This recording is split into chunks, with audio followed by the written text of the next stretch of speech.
That's the other thing. Culture is not always good. Culture exists, good or bad. If you want to have good culture, then you're going to want to make sure that, your employees are feeling taken care of and feeling good about being there.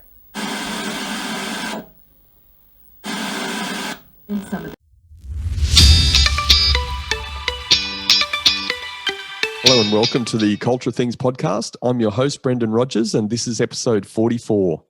Today I'm talking with Erica Johnson. Erica is the head of diversity, equity, and belonging at Chime. Chime is the fastest growing fintech in the US. It's a technology company focused relentlessly on helping you achieve financial peace of mind.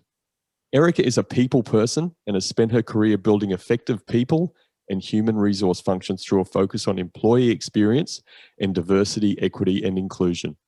Before her role at Chime, she led the global people function at Nitro Software. When she's not in the office or working remotely, you can find her gardening, hiking, or testing a new recipe. If you care about creating inclusive cultures, which ultimately lead to more collaborative and productive workforces, then you need to listen to this conversation. Erica, welcome to the Culture Things podcast. Hello, Brendan. How are you? I'm very, very well. How are you today? Good. Thanks for having me. Really excited about this conversation. Me too. Now, you were recommended to me by a mutual friend of ours called Mark Bragg, and he made a comment to me. He said, Erica is one of the good HR people. I love that, and I try to be. I think most HR people are good HR people, and some get a little lost along the way. So, don't want to be associated with those that are a little lost. But I think good HR people just means you're really focused on people. So I try to be. Absolutely. He was unbelievably complimentary of you and has a high level of respect. So I'm He's so pretty happy amazing. So that means a lot. He's really amazing. He's a good guy, and I'm so happy to have a conversation with you today. And so thanks for giving up your time.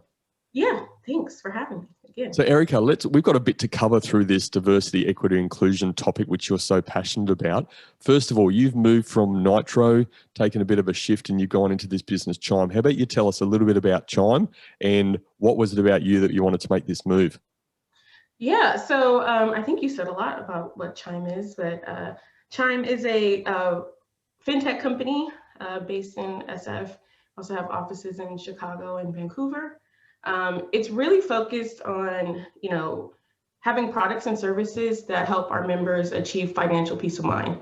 It's so important. A lot of what I think Chime is really, I think their mission is really to make sure we're doing that for people who might not necessarily have all of those options available to them in banking, or might have been left behind in like normal banking. So we try to do that with, not charging fees, with educating our members, with really being member obsessed is one of our values. And I really appreciate being able to be a part of this great company. It's really awesome. And we also have a really great culture, a culture of people who are really behind the mission, actually believe a lot in being member obsessed, but also doing that as we team up is another one of our values. So doing that collaboratively, and we also have a value of chime in. So doing that in a way that we're all seen and heard. So yeah, good stuff there. Fantastic. And Erica, you were heading up HR function at Nitro, and you've moved to Chime, and you're now heading up the diversity, equity, inclusion area. So what was behind that move for you? Why was this such an important move in your career? Yeah, because I'm really passionate about this work. I think we talked about that before. I'm like, Brendan, stop me if I get on a roll and I'm rambling, because I really care about this work. And when I decided, Nitro, obviously, I've spent 8 years with Nitro, and it's an amazing team. Really enjoyed my time there, grew a lot there, did a lot there. They were recently, as of December last year, listed on the ASX, and it was just a lot of hard work and great work for 8 years. And when I decided to choose my next, adventure, think it really came down to what did I want to be doing that I'm really passionate about. And I am really passionate about people, but this recently has become a focus of a lot of companies, which is a really good thing. And during my time owning the entire, org, that's payroll, benefits, performance management, all of those things. DEB or DEI really becomes something that you kind of focus on for a quarter or two, and then kind of gets lost in the sauce a little bit when you're, trying to do it all. And especially when you don't have a particular owner. Nitro was a smaller company. It was about a little over 200 people. During that time, I really cared about this, but then the next, thing would come up. We're trying to list, we're trying to do all these things. This allows for me to really focus on it and also build it from the ground up. So Chime does not currently have, or before me, did not currently have a DEB function. I'm the start of that, and I'm a builder. I like to build, and so right now that's what I'm doing for Chime, and I'm really loving it. I want you to explain, for me, when I think about diversity, equity, inclusion, I would hate for somebody to ask me for those definitions because I'm not sure I could really articulate that well, but you're in that space. So I'm hoping you can. Can you tell us what is diversity, what is equity, and what is inclusion? Yeah, sure. So really the diversity piece, and I kind of say this when I'm actually building these pillars for Chime and what do these things mean for Chime. But diversity is having, lots of different perspectives and experiences and voices on every team, at every level, throughout the company. So it's diverse. There are diverse points of view. And that means we all don't look the same, don't have the same background. The homogeneous piece of like having a room full of everybody that looks the same, that went to the same school, that kind of have the same approach and see the world very similarly. That can create being a bit of a pigeonhole and having a lot of blind spots. So focus on having more voices in the room of different perspectives is really what that's about. So diversity. The equity is making sure that things are equal, fair. There's integrity in the process. How are you promoting people? How are you paying people? We really look at lots of things being said, especially in Silicon Valley, about women not being paid as much as men, certain ethnicities not being paid as certain others. How do you create a sense of equity within a company? Everyone, that's just the moral and right thing to do. If you're doing the work, you should be paid accordingly. You should have the same opportunities to be promoted, to grow, to move up, to have your voice heard in a room. And so that's the equity piece. And then the inclusive or the belonging is being able to show up and feel like you belong there, that this is some place that you are accepted for who you are, what your views are, how you see the world, how you grew up. That is not, and I think the thing about the belonging piece is people really don't have a true understanding of what it is when you don't feel like you belong. If you are in a space where you don't feel like your voice is heard or you can't be your authentic self, you're not able to do great work. You actually aren't. You're constantly watching, did you say the right thing? Did you do the right thing? How is your opinion taken? So breaking a lot of that down so that we're really focused on people feeling seen and heard, no matter who they are, is so important. And that's the belonging piece of that, or the inclusivity piece of it. So you feel included in the company, even if you don't look like the CEO. You mentioned CEO at the end, and I was going to ask this question even if you didn't mention CEO, because I know there's various CEOs listening to this podcast or has listened to the Cultural Things podcast. If I'm a CEO and I don't know a lot about this space, like how do you sell it to me? Like I'll come to you, I'm CEO, and say, Erica, what's the business case for this?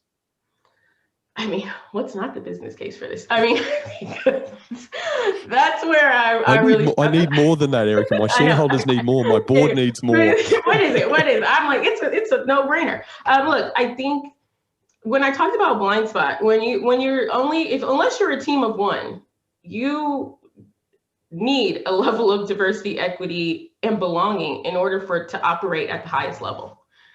You cannot have this. And I think you'd be missing out on what's potentially available for your business. You are then only in a room where either you're listening to yourself and you don't have any other viewpoints, or being challenged and able to see other viewpoints. You aren't treating everyone fairly. That's the equity piece. So they're not happy. That's just not good for business, period. And then if people don't feel like they can actually be who they are, you're also missing out. You're missing out on them sharing their point of view or being able to show up and do really good work for you. So the business case really is like businesses that are known to be more diverse have better numbers. That's just it. They have better numbers. They have happier employees, happier customers. Employees take better care of customers. Their products, really appeal to a broader range of people. When you have a really diverse product team, you're seeing all you're catching the spots that you might not see from just your perspective in building that product, or even in how you're selling your product, your marketing of that product, all of those things.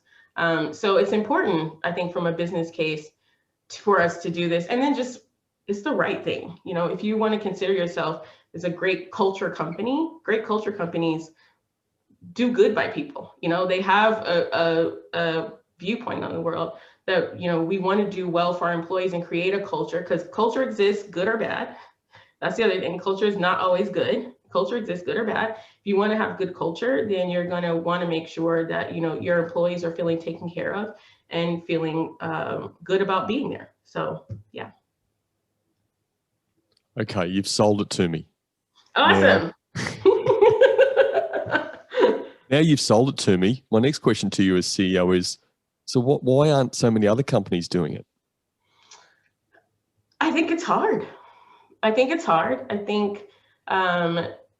there is work in this, because what you're asking to do, like what the easy thing for us to do is to, when you're starting a business, go out, you meet someone, you hire a friend, or you partner with a friend, you partner with people who think very similarly to you, and you can keep going down that path. Or you can take a minute and actually think, hey, we all kind of think the same right now because we were friends. You were my first, you find that founding teams are also so tight knit, until they aren't. That's a different podcast. Anyway, founding teams are so tight knit because they all had a similar idea, right? But you have no one coming in to challenge that idea and things like that. So that's the hard work. It's like, oh, actually, we need to break this up a little. We need to have the diversity level. We can keep filling this room with more and more people that look like us or think like us, or we can start to bring in some different points of view and different backgrounds. And there's work in that. There's work in finding that. There's work in accepting that. And so I think people think you don't have to do it. They think it's a simple, hey, let's hire another person of color. That's our diversity. It's like, no, this is actually harder than you think, because actually, if you don't have any people of color at your company, it's going to be much harder to get a person of color, because they don't want to be the only person. You don't have a very inclusive environment. You aren't saying, hey, we take anyone and everyone that it aligns more with our mission and our values. You're saying we take anyone and everyone that looks like us, that aligns with our mission and our values. So, or thinks like us, as far as how we see the world. So again, it's hard work. I think it's hard work. And I also think sometimes the soft stuff, the things where we're talking about people's, emotions, empathy, compassion, are lost. And when you're comparing it to sales numbers, product roadmaps, release dates, marketing leads, when you want to compare those two things, these things are very obviously intangible. So folks and CEOs would rather focus there, but I think they're missing out on a really great opportunity to reach the full potential of the company. I know you're really early in your journey at Chime, and I think this is a great opportunity to, I guess, extract some of this thinking out from you, because you're doing a lot of thinking, a lot of planning at the moment. Yeah. I'm just going to put that to one side for a minute, because you talked about measures again. Like your journey at Chime, it's just started, and who knows how long you'll be there. Whatever you do, I'm sure you do a fantastic job. But what does this successful diversity, equity, inclusion look like for you that you've done a really good job in your role and you've helped the organisation tick some boxes in this space?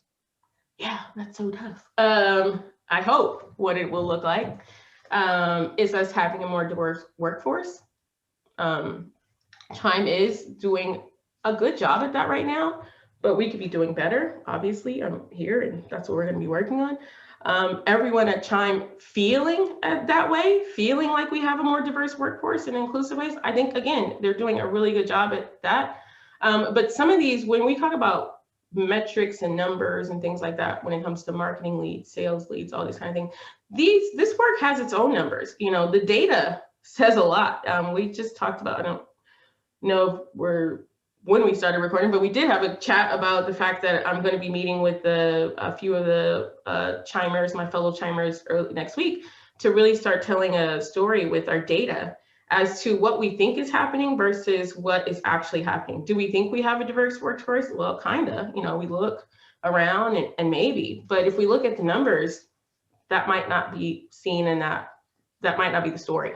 And the truth is, those numbers are important for us to change so that we aren't just telling ourselves a story. That the story is actually real. If we say we have a diverse workforce, then the numbers actually say that. So hopefully the numbers will say we have somewhat of a diverse workforce.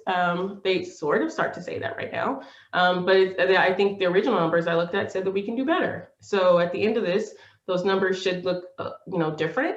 And I think just from equity and inclusion, and we've already started digging into a lot of those numbers. And Chime's doing a great job with the equity piece, as far as making sure everyone from a process, pay, and process and pay. A lot of it is with what that is, are treated the same. It's looking really good. And then from a belonging standpoint, I think people feel very inclusive. We're doing employee resource groups, creating spaces for those that might be in more marginalized communities. I'm working very closely with them, and creating a great culture in which those are highlighted and available to create some sense of belonging. Like, you're not the only one that looks like this or comes from this background. You're from parents to LGBTQIA community to African Americans or Blacks at Chime. Creating a lot of space for that. I think when I leave Chime, which is hopefully not for a while, that those things will all be even more expanded and very, upfront for everyone to see. And we're doing a good job of it right now, and I'm just going to work on doing an even better job. And Erica, you mentioned a word, chimers. Yes. Not specifically related to our topic, but how important is it? You hear about these companies or they're reportedly having good cultures and stuff, and they sort of have a name for their people. And you've referred to chimers. How important do you think that is? I like it. I think it ties us all together in a way. At Nitro, we were called Nitronauts. At Chime, yeah, it was awesome. I actually love it. Hey to the Nitronauts. Is that linking to your astrology background? It might be a little bit space. It had to do with the Milo, which is our little I forget what word you want to call him, but mascot. He's our little mascot. And he had a little jetpack fuel filled with nitro, and he, went out into space. So we were called Nitronauts, which was a really great thing. And Chimers, I think, it's a great way to tie everybody together. I think values are really what should tie everyone together. But when you kind of tie the name to the values, it all just makes it a lot easier and a little fun. Like, we're Chimers, and these are our values, and these are all things that we really believe in at this company. And if you're at this company, these are things that really drive you as well. And I've felt the same about Nitro and Nitronauts. Well, I'm sure you'll make a fantastic Chimer. I hope so. It's been, 6 weeks, 8 weeks, something like that. Yeah. Erica, let's go back to the start journey where you're at. So this, again, the DEI role you're in, head of DEI, and I guess it's this first, can I say your first 90 days, that first 100 days. You're doing this planning at the moment. If I'm a company and I'm thinking about this space, you're heading up that in Chime. Yes. What do you think is important in that first sort of 90, 100 days for you to tick off? Well, I think one, really talking to everyone. So I've been spending my first 90 days. I have a list. We're a company of about close to 600 right now, and with lots of growth ahead. Chime has grown significantly in the last year. Actually, a lot of that coming post-pandemic, start of pandemic. So kudos to Chime for being able to successfully onboard so many people during that time, or during this time. But I think for me, it's really the conversations. This work, I mean, sometimes I'm in back-to-back calls all day, but just having conversations. It's really getting an understanding of how everyone thinks about this topic. And coming in new, that means I don't have any preconceived notions about things, right? Everyone can just tell me what is their hope for this. You know, some people think things are great as they are, which is fine. And some people would really want to hold, you know, Chime to a few metrics and things like that. So let's get everyone talking to me. You know, I talked to Chris Britt, our CEO, obviously spoken with Beth Steinberg, who is our CPO, our head of people, and lots of other people in the company. So kind of doing my own interview process. I'm down to, out of my list, I think I started with like 55 people. I'm down to my last, I think, 10 to get down to. And just having really great conversations and understanding that. I think the other part is digging into the data, which have looked at a high level. And I want, you know, some of the data, you know, experts to help me dig a little deeper. And come up with what can be done at the start of this. Like where are our priorities? The other thing about, I think, DEI work is it's never stopping. It will always be here. Like it's something that you will have to keep doing, because the minute we aren't doing it, things kind of take a natural turn for what is easiest, which is again why I said I like the idea of focusing on it, because when you're focused on it, you know, you can make the change. But if you aren't, the minute you take your eye off the ball, I've learned as a head of people, things start to revert back a little bit. You find yourselves with definitely changes because the team is changing. People are constantly coming in, you're hiring, there's a constant change in the company. So you need to be focused on this. So to get back to that point, it's just really, where are the priorities? The priorities, where can we start? Where can we start moving the needle? Instead of trying to, what you call, boil the ocean, because you can try to boil the ocean if you're trying to do all these things at one time, especially as a team of one. I hope to grow this team and will be growing this team this year, but still, it will not be some massive team that it's, you know, one versus, you know, 600. How do I get everyone involved, and how do we tackle what we feel like can make the most impact right now? So that's where I'm starting. What do those goals look like for this year? And also, I think the other thing, setting expectations around what can actually be done within this amount of time. I think that's the other thing. People think you get focused on, you know, DEI, like we hired someone, great.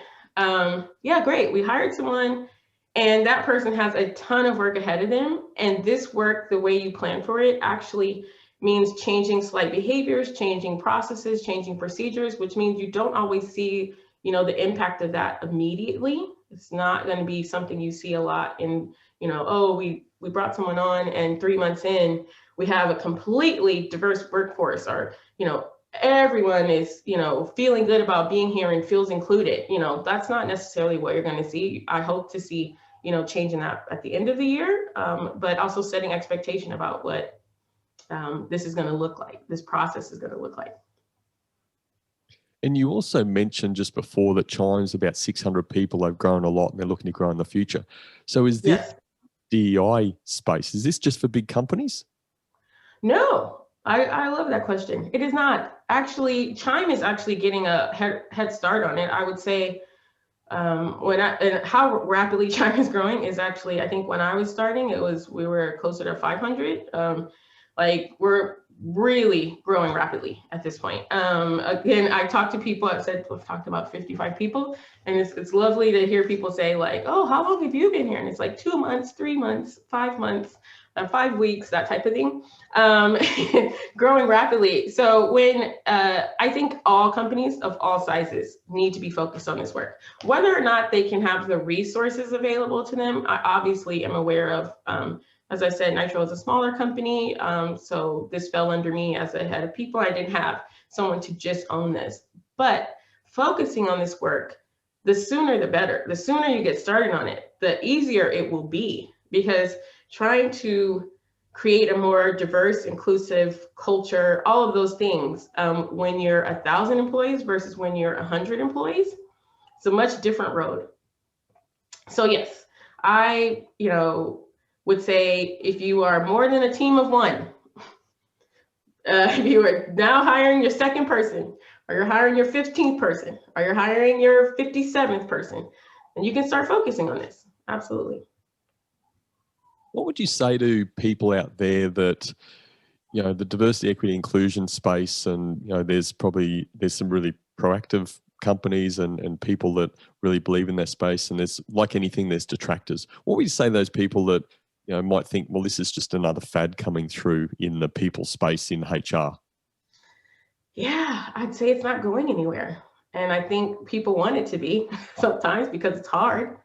But, in me starting this work, I've had the really great pleasure of rebuilding my network, which around this.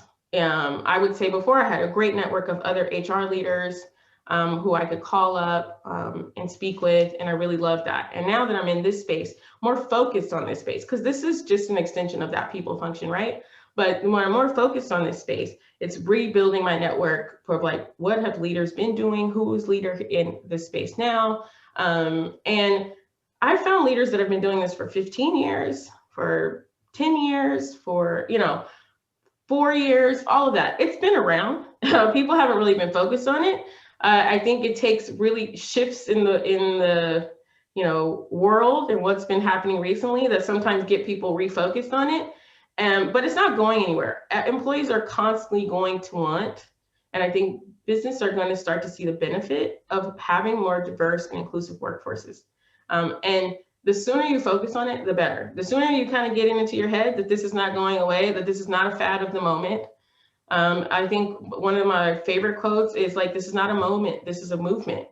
This is what is happening now and will continue to happen. And what you're going to find is that employees are going to be looking more and more for companies that are prioritizing this.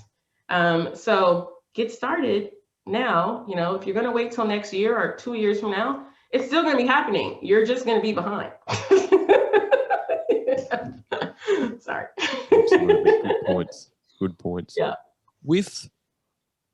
Let's look at the challenges that may come about in this sort of space, which I'm sure there will be many. What do you see through this crystal ball of challenges in this space for you in your role and Chime actually striving to excellence in the DEI space? Yeah, there's so much to do. I think is a huge challenge. There's so much work to do in this, because a lot of companies have not been focused on it from the time that they were, bringing on their second employee or their 15th employee.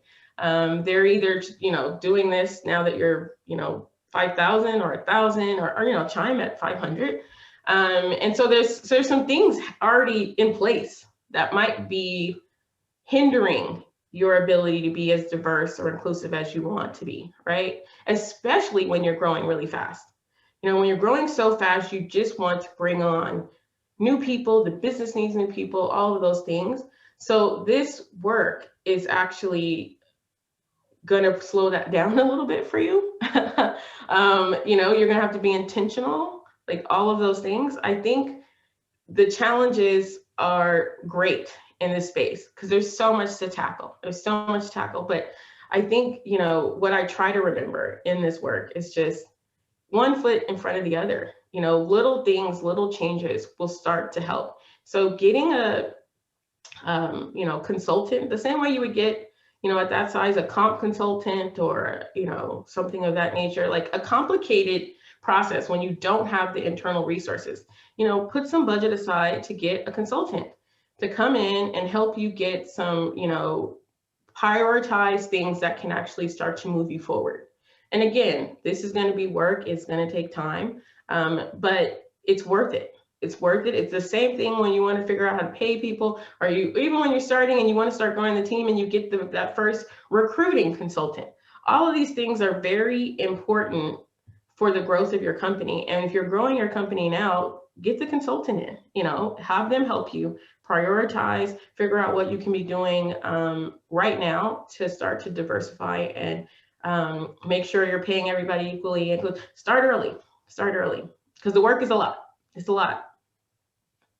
Absolutely. And at the moment, there's only one of you to do a lot of that work. Yes. Well, that's the other piece, right? The challenge is that I think, so when I say set expectation, is that everyone kind of thinks, oh, this is, and I would say Chime, obviously no one thinks that. I've had so many great conversations about how people are passionate about this, but sometimes people think that one person is going to come in and make it all better. And is the other challenge, right? Is that you have executive teams, CEOs that think, oh, I just hired this person and they're going to fix it all. Actually, that person is going to guide you on what you need to do as a leader, as leading this company, because it starts with the leadership team. That's one of Mark Bragg's favorite comments. The fish stinks from the head. If there's an issue around diversity and inclusion, it's usually because it started at the top, right? So you as a CEO, you as a COO, executive team are going to have to take some responsibility in it, but get someone who's, willing to partner with you and work with you on, what this process would look like for your company. Erica, I'm a big fan of the rule of three. And so this diversity, equity, inclusion, which we keep harping on about, this rule of three, is there, if you put each one of those as a pillar of that rule of three, is there one that you believe is a bigger mover of the dial than the others that you'd start with to really hone in a bit on that can start to bring things forward in the other spaces? Yeah, it's hard because they need them all. I think I would start with the belonging. Because the thing is, if you bring on more diverse opinions or backgrounds or viewpoints or people look different than you, have a different experience in life, it's going to quickly not be somewhere they want to be if they don't feel like they belong there. If their viewpoint isn't appreciated, if their uniqueness, their background, if how they see the world isn't appreciated or heard or seen. So if you are pretty much only willing to, speak to the people that look like you or, speak like you, you're not going to hold on to those people. You can bring them on all you want. They're not going to stay. And I think, again, the equity piece is kind of tied to that as well. If you do respect and appreciate all types of views and viewpoints and things like that, then you'll treat them fairly and create processes that are fair to everyone across the board. So if you really want to focus on one thing, I think it's creating a culture of belonging. And then those other two pieces become, what comes along with that. People will stay because they feel like they belong. People, you will pay them. You will, treat them fairly in the processes around promotion and how decisions are made, because you respect who they are and who they are authentically. Thank you for that. So rather than make this episode a 2 or 3 hour episode and we talk about each one, let's focus on belonging for the moment, just to give people a bit of an understanding. So how do I become a chimer that feels like I belong? What's in your ideas cabinet at the moment to start to move the dial on belonging and inclusion? Well, I think that just starts with, again, it's because I'm such a people person and I care about the employee experience so much. Just me and my nature and how I see the world. But how do you really focus on that is making sure that everything you do, it does not, what's the word I'm thinking of? Alienate anyone, right? If you're choosing benefits, for the company, there are lots of different types of families in this world. So the idea that your benefits would be around, a heterosexual relationship, or anything like that, like, oh, we're going to give our maternity leave to, just women, all of these things that kind of come into play that are very much alienating of other types of people. like outside of yourself. So if you identify as, a cis hetero person, great. The benefits are awesome that they say, hey, you have this much maternity leave and this much paternity leave. That's how it's usually broken up, right? What about if you are two men who just had a child? Like, do you have coverage for that? Do you have ways for that person to take off? Are the way that they're starting their family being considered in your process and things like that? If you respect and care about how your employees uniquely see the world, then you would think about that, right? You need to think about that in the processes that you're building. So when you talk about benefits, I think what I really like to think about is think of the stress case instead of the best case.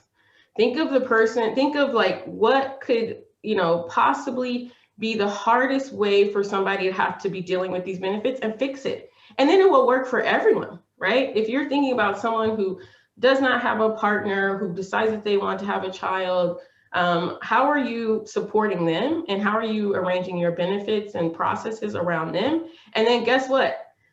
The best case will be more than taken care of because you've thought about the stress case. You've thought about the case that's like, maybe a single dad who identifies as gay, who decided to start a family. You've given him the amount of time off. You've thought about how he might get support for his family. And then imagine, the person, the couple of two who need time off, who need to see about their family, they're going to be just fine. They're going to be fine. They're going to have plenty of time off. It's all going to work out for them. So stress case instead of best case, building stuff around that is really the best way to look at creating a culture of belonging, because that means, this company has thought about me in the fact that what they've built, they've thought about the fact that I might be different than, say, what the CEOs, experience in life, and they care, and I'm accepted here. So I want to be here, and I want to do hard work, and I want to partner with them, and I feel a part of this team. Yeah, some great examples. And the thing that's really ringing in my ears again is challenging and difficult conversations, because some of these things would be very, very difficult to have conversations with people. And there's lots of views and opinions around these sorts of things. So how do you carry the flag for that? What do you do about this and lead this change? Yes, I think is the empathy. Empathy is seeing the world in somebody else's viewpoint, right? And it is a tough conversation. I don't necessarily think there's a level of humanity to it, and there's a level of empathy to it. Like, I don't think you necessarily have to approve of someone's decisions in life or approve of what you think about their life to basically see them as human, and that they're deserving of the same treatment as everyone else. This is the equity piece, right? Just because of, my skin color, things like that, I should not be treated any differently. And if you are a company that cares about this, now, mind you, Brendan, there might be companies that don't care about this, and then, they've lost out. Honestly, they've lost out. But if you do, then you're going to have to sit with yourself on that. You're going to have to sit with this thought of what your judgment on someone else's life is, or how you see the world, and really bringing in a level of humanity and empathy. And if you cannot, then you are going to struggle to have an inclusive space. You are going to really have a difficult time at this. And I feel sorry for the, head of DEI that you hire or the consultant that you hire, because they are going to struggle with you. I think, CEOs, founders, leaders are going to have to take a hard look at how you are putting your thoughts and ideas onto someone else, rather than accepting people for who they are. Do you have any awareness, understanding of the decision process that Chime CEO and I guess the leadership team had in bringing someone like you in and having this specific focus of DEI?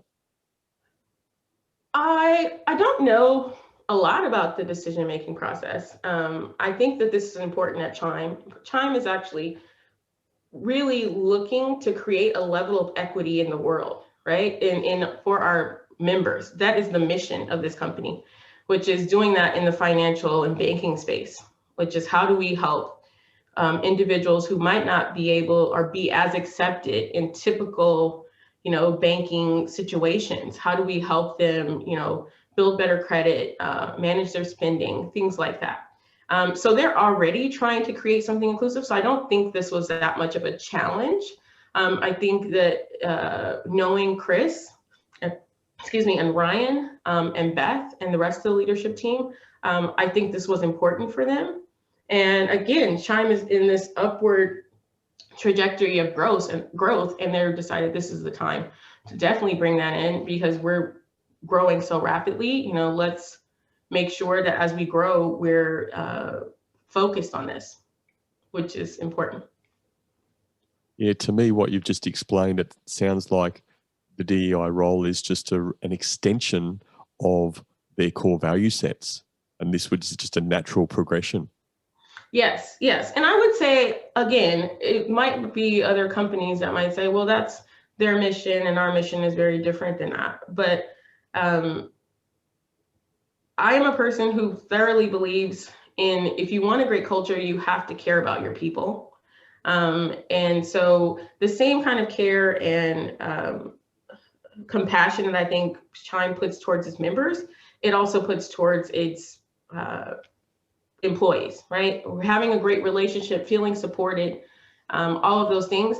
I don't think that should be just because Chime cares about that in that way for its members. I think that all companies should care about the people who are investing their time and 8+ hours a day into your business. You should care about how they feel about being there, about how they're supported. And if you do, then you would put some time into making sure that the underline to this, and that's what I kind of think DEI kind of underlines this whole employee experience. This is all thought about in that process. And Erica, I would love to dig into that with you, but all of a sudden we'd be doing a 5 or 6 hour podcast. Yes. I'm pretty sure people aren't going to go to my podcast over a Joe Rogan podcast, unfortunately, for 5 hours. Yes, I feel that it's actually getting dark here, and I'm like, oh, I didn't even turn on my lamp, so I hope you can still see me in this light. My office is getting quite dark, but yes, we'll be here all night. Absolutely. Look, I want to ask you this question as well. What got you excited and so passionate about this space? Well, I mean, I identify obviously as a margin from a lot of different, what we would say are marginally or underrepresented communities. I'm a Black woman, and I identify as gay, a lesbian. So I've had my own experiences around what it is to be the only in a room, the only woman, the only Black person. I've had lots of people ask me, when are they going to meet my husband, type of stuff like that. And I think I know what that feels like. I know what it feels like to feel alienated because no one's really thought about the fact that I might have a different point of view. And my experience in the world is very different than, say, a CEO who grew up very differently, who was treated differently in the world, has a lot of more, I would say, a privilege in the world, and that's just a fact, because of how the world is made up. So I was the idea that I could start to help create more diverse and inclusive spaces really is something that excites me. And it's something I really believed in Nitro. To Nitro's credit, it has a really great way of making people feel very much a part of that company and feeling that they can show up authentically. And I'd like to think I had a hand in that. I also think that comes from a level of the leadership, but being able to do that at Nitro and then saying, oh, I can actually, help to focus that at Chime and, maybe in other companies in the future, it just really excited me because I do know what it is like to be the only or not be considered, not thought about, not have the same benefits available to me. And thank you for sharing that, Erica. Is there, just to put this in perspective and again, that link and the passion and your own personal experience attaching to this. Is there a situation that you feel safe and comfortable enough in sharing that I guess has given you this empathetic view? Like, you don't never want people to feel like this. You never want people to experience what you may have experienced through your own journey in life. I do think is there a particular experience? I would say earlier on in my career, there's things that I noticed about leadership, being in leadership or becoming a leader. I won't say which companies I work for, where this happened or whatever, but I do know what it's like to feel very differently, being treated very differently, and being in a room full of a lot of people who look very different than me, and being singled out. Every time I open my mouth, it's not, or I have an idea, it's not seen the same way, it's not considered, it's not heard. And after a while, I think the first couple of times you think, is that me? Is it just me? And then you realize, oh, it is just me. I'm the only one being treated this way. I'm the only one who hasn't been considered or not being heard or not being respected, And why is that? Like, why am I not getting the same respect as the person that sitting next to me? So I've had a few experiences of that. I say that to a lot of people when I start. Like, I've had tons of times where I'm not the person listened to, not heard. And that is not a good feeling. It is a feeling that I don't want other people to feel. That's just the bottom line. And that's happened as I've gone through my career.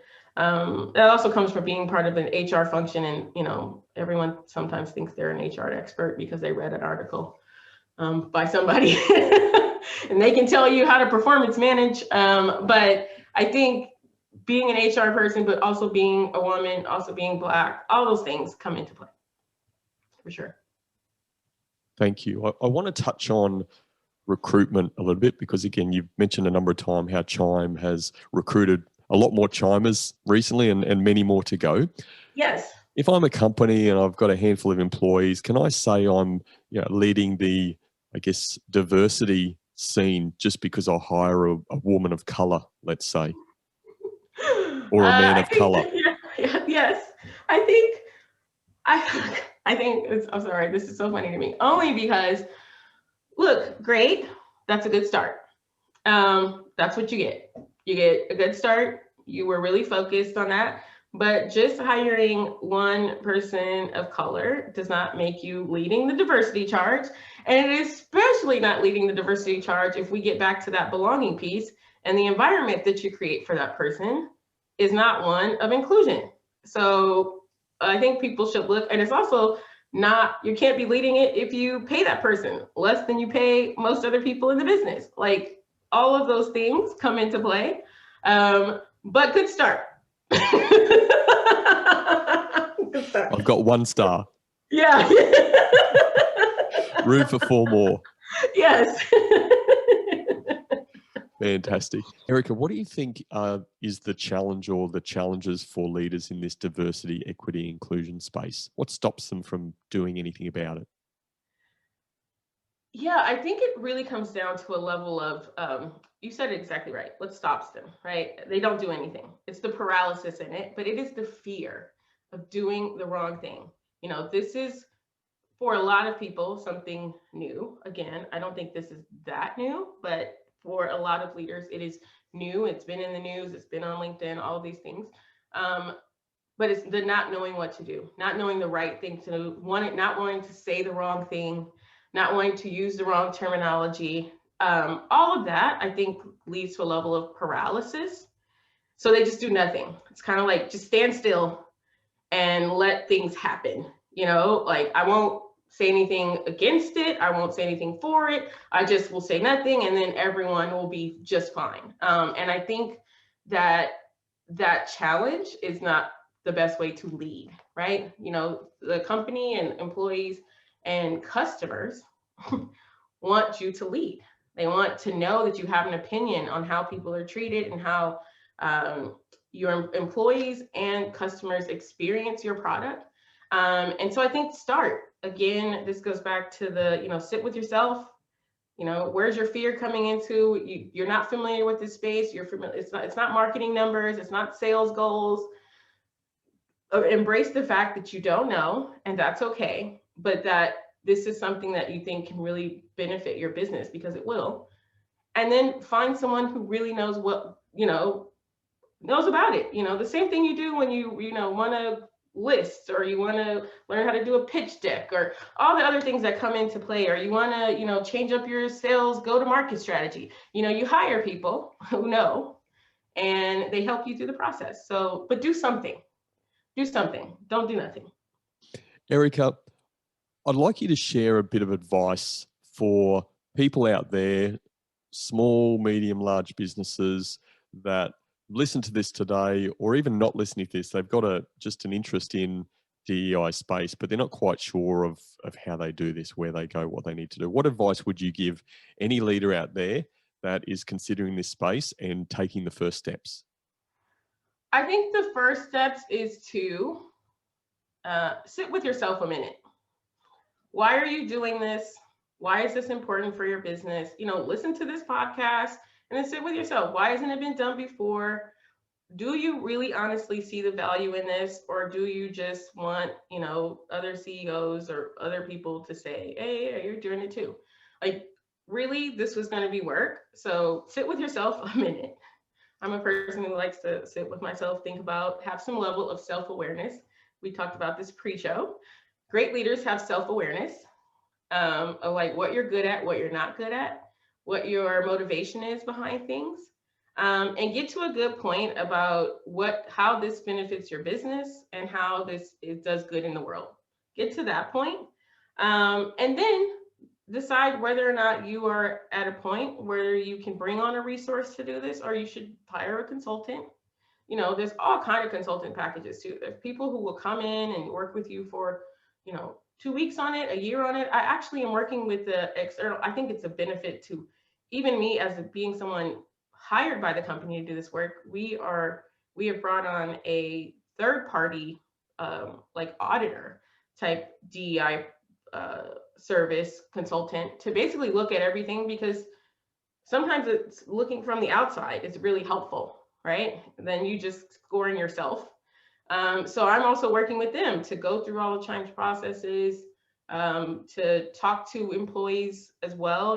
Not anybody from Chime, but you can have a very open and confidential conversation with someone externally about what your thoughts about diversity, inclusion, and equity at Chime are. So, there's all kinds of ways to approach that, but get a place to start. Where do you want to be? What's your motivation around this? Where are you in your business journey? And then maybe connecting with someone who can help you with that, because what you're really gonna have to do is then the work then around looking at your processes and looking at, your data and things like that. And I think honestly, a lot of people might be in over their head with some of this stuff. It's harder to do and know what to do than I think you might think. So yeah, get started there. But first, like, why are you doing this? Is this a trend for you? Because if it's a trend, you're going to bring someone in and you're going to expect them to change it for you really quickly so you can be in on the trend. And that's not what this is going to be about. It's not going to happen that way. I love that advice, and always that starting with why isn't. I mean, obviously Simon Sinek's famous for that, but if that why is really true and reflect on that, then it's going to come through in all the decisions you make. And I'd imagine you would say to somebody, well, maybe I don't. What would you say to somebody who's maybe doing it for that trend reason? Are they better just don't do it? I think if you're doing it for the trend reason, expect to be doing it again in 2 years when it actually hits closer to home.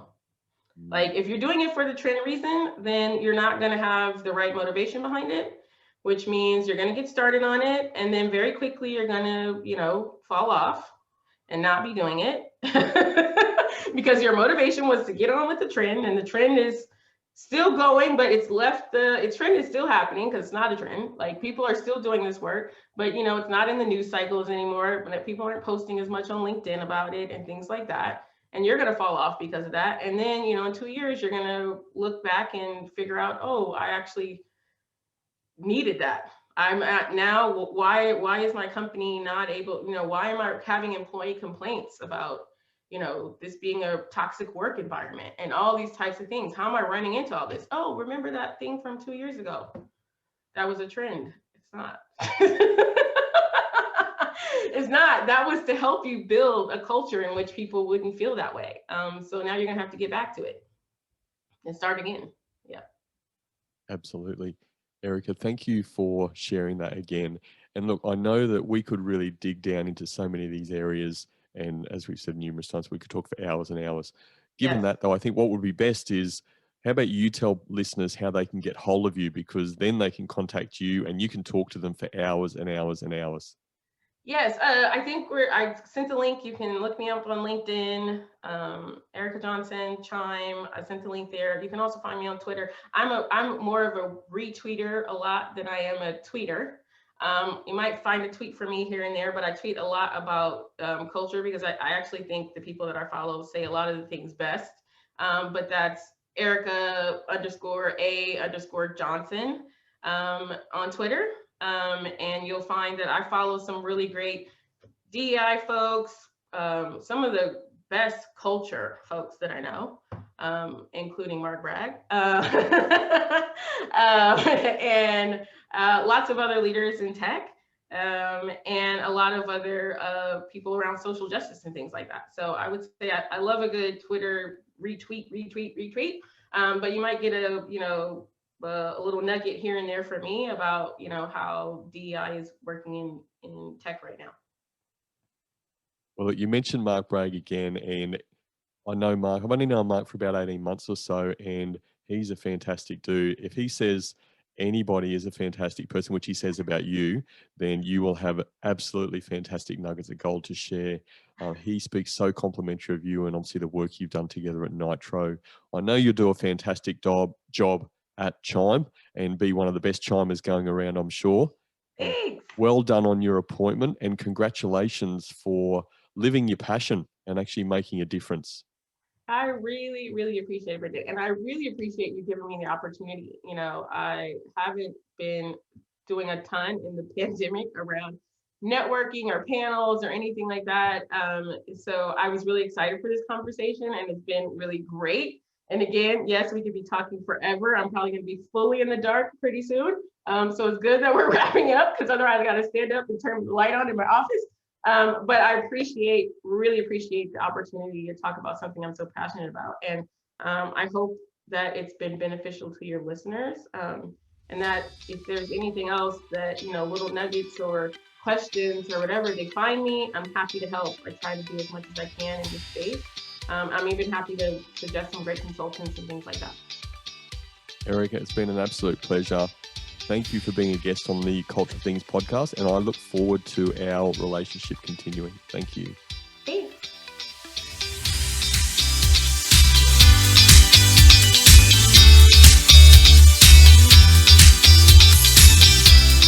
You can hear through Erica's voice her passion, dedication, and commitment to her DEI role at Chime. Diversity, equity, and inclusion is such an important topic around the globe. All countries and businesses are at different stages of development in this area. It's something that isn't going away and needs to be embraced. The experience Erica shared about being asked when they would meet her husband was a simple yet powerful example. We have to be very mindful of the stereotypes we may have in our head, and how even a question like that could potentially impact on a person feeling excluded rather than included. Like all change, curiosity is the foundation for understanding. When we understand, we can all move forward together. These were my 3 key takeaways from my conversation with Erica. My first key takeaway: leaders do what they believe in. Erica was leading the HR function for 9 years at Nitro, and I have it on very good authority, she did a fantastic job. She decided to move on from there to take on a new challenge in a role that she's extremely passionate about. leading the way across the diversity, equity, and inclusion space for Chime. As Gandhi said, be the change you want to see in the world. Erica is a leader who is being the change and doing what she believes in. My second key takeaway: diversity, equity, and inclusion is for all companies, big and small. Diversity is being mindful that each individual is unique and their individual differences are recognised. This can be across many different areas. For example, race, gender, sexual orientation, physical abilities, or political beliefs. Equity is making sure things are equal and fair, and there's integrity in the process. For example, how people are paid.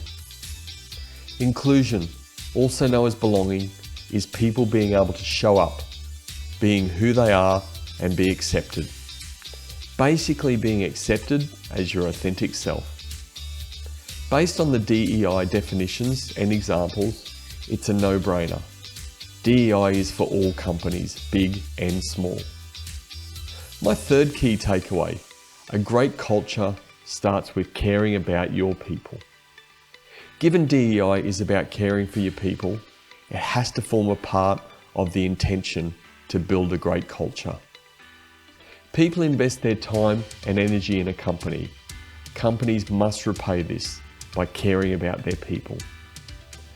Have this as a basis, and you have a solid foundation for building a great culture. So in summary, my 3 key takeaways were: leaders do what they believe in.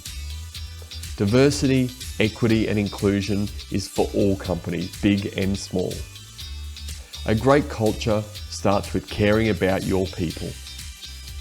If you want to talk culture, leadership, or teamwork, or you've got any questions or feedback about the episode, you can leave me a comment down below, or you can leave me a message at thecultureofthings.com. Thanks for joining me, and remember, the best outcome is on the other side of a genuine conversation.